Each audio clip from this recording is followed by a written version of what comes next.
ल है साथीहरू, ल आज चाहिँ झिँगा माछा है, झिँगा माछा प्राउन, झिँगा माछा पकाएको। ल है साथीहरू, आज मैले चाहिँ झिँगा माछा प्राउन बनाएको छु।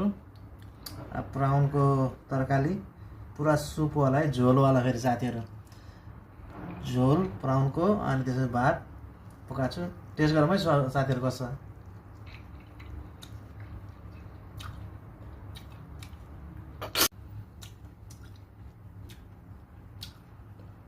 दामी भएछ साथीहरू, दामी।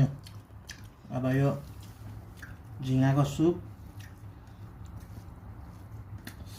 झिँगाको झोल र भात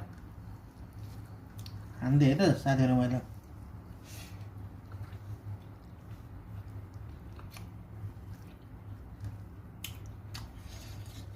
मिठो है साथीहरू, मिठो मिठो मिठो।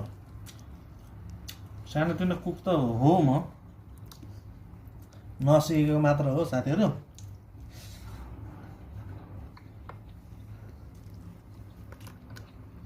ल साथीहरू, इन्जोय गरौँ सबैजना।